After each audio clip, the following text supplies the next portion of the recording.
Oui, Monsieur le Président. Moi, j'avais quand même une simple question à vous poser, parce que là, nous sommes là dans un fonctionnement qui est quand même assez inhabituel, en contradiction, il me semble, avec l'esprit du règlement intérieur, voire même peut-être avec la lettre. Je voudrais savoir si la conférence que vous comptez tenir sur ce sujet va s'éterniser pendant toute l'après-midi, ou dans combien de temps vous allez nous proposer cette motion, parce que nous sommes bien venus là pour voter une motion, et non pas venus assister à une assemblée générale d'une section du Parti socialiste. Voilà. Donc, ma question, c'est la suivante. Quand comptez-vous nous proposer cette motion? Nous sommes quand même là en séance plénière seulement réunis pour voter une motion sans voter une seule délibération, ce qui est quand même assez incroyable. Donc, moi, je veux bien me déplacer pour voter une motion, mais s'il vous plaît, qu'on ne parle pas pendant toute l'après-midi de la réflexion intellectuelle que vous pouvez avoir au sein de votre parti, mais qui, moi, il me semble, occupe beaucoup de temps et qui n'intéresse pas franchement tout le monde.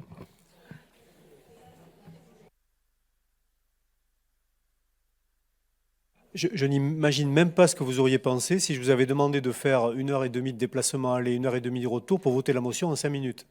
Ce que je vous propose, c'est un vrai débat de fond sur le sujet.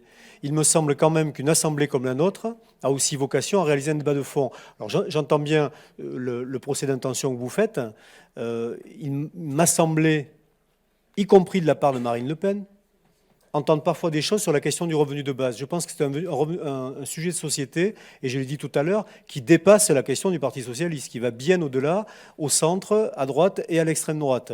Je trouve, si vous êtes contre, c'est intéressant que vous l'exprimiez aussi. Nous sommes là pour avoir un débat. Je ne vous demande pas d'être pour. Vous avez bien entendu l'introduction que j'ai présentée tout à l'heure?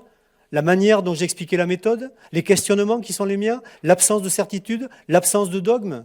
Je vous demande de débattre. Ça sert à ça, une assemblée, monsieur de Fournas. Ça ne sert pas à imposer les choses, ça sert à les discuter. C'est ça que je vous propose aujourd'hui.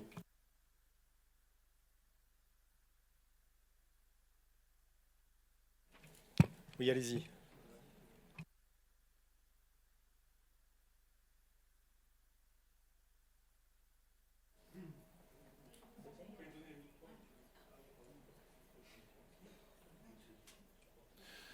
Monsieur le Président, moi je ne suis pas contre débattre. Je mène actuellement une campagne électorale dans ce but, mais je suis désolé.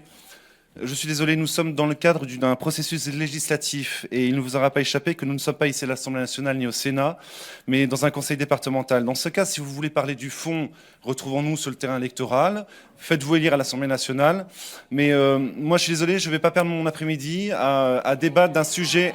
Alors, la démocratie, ça consiste à laisser parler ses contradicteurs, et même sur la forme. Donc, je ne vais pas passer mon après-midi, Monsieur le Président. J'avais des choses à vous répondre, mais comme vous ne voulez pas présenter votre motion, je ne vais pas passer l'après-midi à débattre de quelque chose qui n'a rien à voir avec le débat que nous devrions tenir dans cette Assemblée. Vous avez, Monsieur le Président, des sujets qui s'imposent à vous. Vous avez de grands sujets sur lesquels vous attendent les Girondins, le développement des infrastructures routières, la lutte contre la fraude au RSA, la baisse du nombre d'agents dans cette institution. Et cela fait 1 an que vous monopolisez le champ médiatique avec un sujet qui n'est pas de votre ressort. Et d'ailleurs, la seule chose que vous proposez dans votre motion, c'est de demander à un gouvernement qui est en fin de mandat, qui dans quelques semaines ne sera plus au pouvoir, de bien vouloir vous aider sur cette question. Je rappelle aussi, Monsieur le Président, vous l'avez rappelé aussi, donc pardonnez-moi d'être cruel, mais vous avez pris le bâton pour vous faire battre. Vous avez rappelé le soutien de Monsieur Valls qui est venu ici pour soutenir le revenu universel. Pardonnez-moi de rappeler ce qu'il a déclaré le 23 janvier sur RTL. Non, par contre, monsieur de Fournas, cette assemblée n'est pas un lieu de campagne électorale, en revanche. Je ne fais pas campagne électorale, monsieur. Si, vous êtes en train de faire une campagne électorale et ce n'est pas le lieu. Je suis en train de répondre sur la forme. Alors voilà, ce que déclarait monsieur Valls à propos du revenu universel de base, c'est bien de cela dont on parle. On n'est pas là pour parler de monsieur Valls. Ça vous gêne, monsieur le Président, ce que je dis. Non, monsieur de Fournas. Ça vous gêne, mais laissez-moi terminer. Nous ne sommes pas ici pour parler de monsieur Valls, nous sommes ici pour parler du revenu de base. Vous avez parlé vous-même de monsieur Valls. J'ai simplement signalé que Matignon s'est intéressé au sujet. Il ne faut pas être naïf, mais fort en regardant la réalité des yeux. Bon, allez, pas en imaginant je ne sais quelle mesure. Je peux le couper comment? Allez.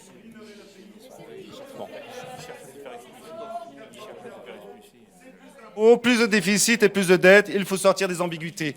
Voilà, Monsieur le Président. Donc ça fait 1 an que vous monopolisez l'action de ce conseil départemental. Vous êtes donc contre la motion, Monsieur de Fournas? Je suis contre la motion, évidemment. Et je vous laisse débattre d'un sujet qui n'est pas de votre l'avoir formulé clairement. Merci, Monsieur de Fournas, pour votre contribution de haute volée.